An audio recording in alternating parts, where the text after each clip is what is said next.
Hi friends, எல்லாரும் நல்லா இருக்கீங்களா? இன்னைக்கு நம்ம ஒரு க்ரீமியான சிக்கன் கிரேவி தான் செய்ய போகிறோம். ரொம்ப சூப்பராக இருக்குங்க. ஹோட்டல்லாம் தயவுசெய்து கம்பேர் பண்ணாதீங்க. நம்ம செய்யறது வந்து ரொம்ப ஹெல்த்தியான ஒரு டிஷ்ஷு.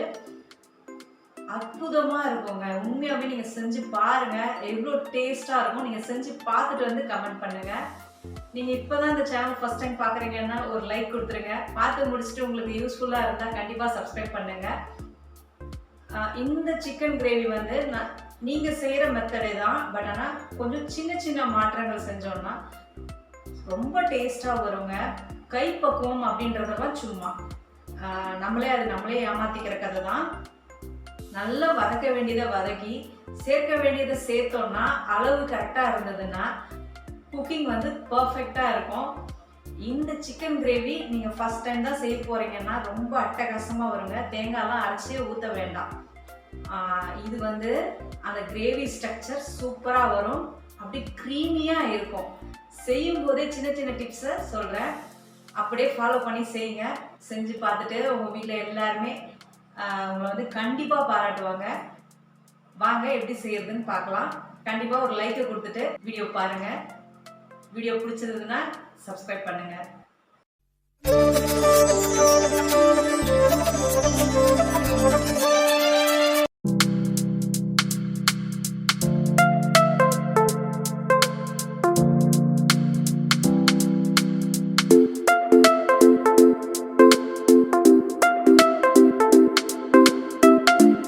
இப்போ ஒரு பேன் வச்சு அதில் தேவையான அளவு எண்ணெய் சேர்த்துக்கலாம்.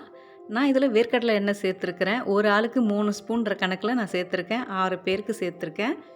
இதில் தாளிப்புக்கு 1 ஸ்பூன் சோம்பு, ஜாதிப்பத்திரி 2 பீஸ், அன்னாச்சிப்பூ 1, 2 ஏலக்காய், 6 கிராம்பு, பட்டை தேவையான அளவு, கல்பாசி கொஞ்சமாக எடுத்துருக்கேங்க. கல்பாசி நீங்கள் வந்து போடும்போது ரொம்ப ருசியாக இருக்கும். நீங்கள் கண்டிப்பாக இது சேர்த்து பாருங்கள். இதோட டேஸ்ட்டே வேறு லெவலில் வந்து இருக்கும். கண்டிப்பாக இன்றைக்கி கறி குழம்பு வைக்கும்போது இந்த 7 இன்க்ரீடியன்ஸும் போட்டு தாளித்து பாருங்கள், சூப்பராக இருக்கும்.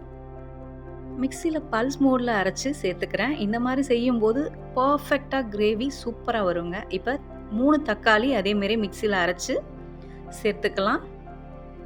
இதையும் சேர்த்து நல்லா வதக்கணுங்க. கூடவே 2 ஸ்பூன் இஞ்சி பூண்டு பேஸ்ட் சேர்த்துக்கலாம். அப்போவே ஃப்ரெஷ்ஷாக நம்ம வந்து இஞ்சி பூண்டு பேஸ்ட் வந்து அரைச்சி சேர்க்கும்போது ரொம்ப ருசியாக இருக்கும். அதோட மனமே வேறு தான். இப்போ நல்லா இதை வதக்கிக்கலாம். அதாவது எண்ணெய் கசிய வதக்கணும்னு சொல்லுவாங்க இல்லையா, அந்த அளவுக்கு நம்ம வதக்கலாம். இப்போ பாருங்கள், நல்லா வதங்கி வந்துருச்சு, சுருண்டு வந்துருச்சு பாருங்கள். இப்போ லைட்டாக அப்படியே எண்ணெய் கசியுது பார்த்தீங்களா? இந்த அளவுக்கு வதக்கும்போது ருசி அட்டகாசமாக வரும். இப்போ மசாலா சேர்த்துடலாம். 1 ஸ்பூன் மல்லித்தூள், 1/2 ஸ்பூன் மஞ்சள் தூள், 1/2 ஸ்பூன் சிக்கன் மசாலா, 2 ஸ்பூன் தனி மிளகாய் தூள். இதை சேர்த்து நல்லா மிக்ஸ் பண்ணிவிடுங்க. நல்லா மிக்ஸ் பண்ணிவிட்டு இதோட பச்சை வாசனை போகிற அளவுக்கு 1 நிமிஷம் நீங்கள் வதக்குனிங்கன்னா ரொம்ப நல்லாயிருக்கும். அந்த காரம் இல்லாமல் இந்த மசாலா நல்லா சுருண்டு வரணும். இந்த மாதிரி அதுக்குன்னு தீய விட்டுறாதீங்க. சிம்லேயே வச்சு 1 நிமிஷம் அப்படி வதக்குனிங்கன்னா நல்லாயிருக்கும். இப்போ மசாலா வதங்கிடுச்சு. 1 கிலோ சிக்கன் நல்லா 6-7 முறை நல்லா வாஷ் பண்ணிவிட்டு மஞ்சத்தூள் போட்டு வச்சுருக்கேன். ஏன்னா இந்த பிராய்லர் சிக்கன் வந்து ரொம்ப கவுச்ச ஸ்மெல் வரும். அதனால் இதை நல்லா வாஷ் பண்ணி மஞ்சத்தூளில் ஊற போட்டு அப்படி வச்சா தான் அந்த ஸ்மெல் இல்லாமல் நல்லா இருக்கும். இப்போ இதை நல்லா அந்த மசாலாவோட சேர்த்து இந்த கறியும் சேர்த்து ஒரு 2 நிமிஷம் நல்லா வதக்கி கொடுங்க. நல்லா வதக்க தாங்க அதோட டேஸ்ட்டே ரொம்ப அருமையாக இருக்கும். இப்போ இந்த மசாலா எல்லாமே நல்லா கறிக்குள்ளே நல்லா இறங்கிடுச்சு பாருங்கள். அப்படியே நல்லா கறியோடு அது மசாலாவும் நல்லா ஒட்டி அதை லைட்டாக அதுலேருந்தும் எண்ணெய் பிரிஞ்சு வந்திருக்கு பாருங்கள். இப்போ இதில் தேவையான அளவு உப்பு சேர்த்துக்கலாம். இந்த சேர்த்துட்டு நல்லா மிக்ஸ் பண்ணி கொடுக்கலாம். இதை நல்லா மிக்ஸ் பண்ணிவிட்டு தேவையான அளவு தண்ணி சேர்த்துக்கலாம். இந்த பிராய்லர் கோழி சீக்கிரமாக வெந்துடும். ஒரு 20-30 மினிட்ஸில் நல்லா குக் ஆகிடும். அதனால் ரொம்ப தண்ணிலாம் நம்ம ஊற்ற வேண்டாம். அந்த கறி முழுகிற அளவுக்கு தண்ணி இருந்தால் போதும். அதுவும் இல்லாமல் கிரேவின்றது வந்து அதோடய ஸ்ட்ரக்சர் வந்து அந்த நல்லா க்ரீமியான கன்சிஸ்டன்சின்னு சொல்லுவோம் இல்லையா, அந்த மாதிரி இருக்கணும். அதனால் எனக்கு தண்ணி இந்த அளவுக்கு போதும், இந்த கன்சிஸ்டன்சி இருந்தால் போதும். உங்களுக்கு எப்படி வேணுமோ அந்த அளவுக்கு ஊற்றிக்கங்க. இப்போ நல்லா கொதி வந்ததுக்கப்புறம் மூடி போடுங்க. இப்போ சிம் பண்ணிடலாம். இதை சிம் பண்ணிவிட்டு நீங்கள் ஒரு அரை மணி நேரம் நல்லா வேகட்டுங்க. ரொம்ப நல்லா குக் ஆகி சூப்பராக வரும். இப்போ இந்த ஸ்டேஜில் நீங்கள் ஒரு 6-7 முந்திரி, 2 ஸ்பூன் கசகசா சேர்த்து நல்லா ஊற வச்சுருங்க. தண்ணியில் ஊற வச்சுருங்க. இதை நம்ம செய்ய போகிறதுக்கு முன்னாடியே நீங்கள் ஊற வச்சிட்டிங்கன்னா நல்லா ஊறிடும். இதை சேர்க்கும்போது ரொம்ப அருமையாக ஒரு ரிச்சான டேஸ்ட் கொடுக்குங்க. கண்டிப்பாக இந்த ட்ரை பண்ணி பாருங்கள். தேங்காய் சேர்க்காமல் இந்த மாதிரி செஞ்சு பாருங்கள், ரொம்ப சூப்பராக இருக்கும். இப்போது அரை மணி நேரம் ஆயிடுச்சு. நல்லா சிம்மில் நான் நடுவில் கிளறி கொடுத்தேங்க. அந்த மாதிரி நடுவில் நீங்களும் கிளறி கொடுங்க. நல்லா குக்காகி அப்பா சரியான வாசனைங்க, சூப்பராக இருக்குது. வீடு ஃபுல்லாக மனம். அந்த கல்பாசி சேர்த்தோம் இல்லையா, அதோட மனம் வந்து அவ்வளோ அருமையாக இருக்குது. இப்போ கறி வெந்ததுக்கப்புறம் இந்த முந்திரி கசகசா பேஸ்ட்டு சேர்த்துக்கலாம். இது ஒரு 3 ஸ்பூன் அளவு தான் இருக்கும், ஆனால் க்ரீமியாக இருக்கும் நல்லா. இப்போ இதை சேர்த்து நல்லா மிக்ஸ் பண்ணி கொடுங்க. நல்லா மிக்ஸ் பண்ணி கொடுத்துட்டு அந்த மிக்ஸி ஜாரில் இருக்கிறத அலசி கொஞ்சம் ஊற்றிக்கலாம்.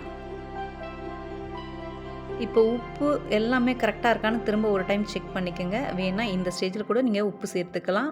இதை மூடி வச்சு 1 நிமிஷம் கொதி வந்தால் போதும். அவ்வளோதான், ரெடி ஆகிடுச்சுங்க. அருமையான சிக்கன் கிரேவி தயார். இதோட டேஸ்ட் வந்து செட்டிநாடு சிக்கன் டேஸ்ட்டில் அவ்வளோ சூப்பராக இருக்கும். இனிமேல் நீங்கள் வந்து சிக்கன் வந்து இந்த மெத்தடில் தான் செய்வீங்க. இந்த ஒரு முறை நீங்கள் செஞ்சிட்டிங்கன்னா இதை அடுத்தடுத்து உங்கள் வீட்டில் இருக்கவங்க இதே மாதிரி செஞ்சு கொடுக்க சொல்லி தான் கேட்பாங்க. சப்பாத்தி, சாதம், தோசை எல்லாத்துக்குமே அட்டகாசமாக இருக்குங்க. எப்படி இருக்குது பாருங்களேன், க்ரீமியாக எவ்வளோ சூப்பராக இருக்குது பாருங்கள். அப்படி நான் ஊறுது, எச்சில் ஊறுதுன்னு சொல்லுவாங்க இல்லையா, அந்த மாதிரி பார்க்கும்போது எப்படி நான் ஊறும். சாப்பிடாதவங்க கூட இதை இன்னும் விரும்பி விரும்பி விரும்பி சாப்பிடுவாங்க. கிரேவியை ஊற்றி ஊற்றி அவ்வளோ கொஞ்சம் கூட மிஞ்சாதுங்க, காலி ஆகிடும். கண்டிப்பாக ட்ரை பண்ணி பாருங்கள். ட்ரை பண்ணி பார்த்துட்டு எப்படி வந்ததுன்னு கமெண்ட் போடுங்க. செஞ்சு இந்த மாதிரி அசத்துங்க. கண்டிப்பாக கை பக்குவம்ன்றதெல்லாம் சும்மாங்க. நீங்கள் சேர்க்க வேண்டியதெல்லாம் சேர்த்து நல்லா வதக்கி இந்த மாதிரி செய்யும்போது ஒரு அட்டகாசமான டேஸ்ட்டோடு வரும். கண்டிப்பாக ட்ரை பண்ணி பாரு. ஏன்னா ஃப்ரெண்ட்ஸ், அற்புதமான சிக்கன் கிரேவி இன்றைக்கி பார்த்தோம். கண்டிப்பாக உங்களுக்கு பிடிச்சிருக்கும்னு நம்புகிறேன். கண்டிப்பாக சப்ஸ்கிரைப் பண்ணுங்கள். தேங்க்யூ.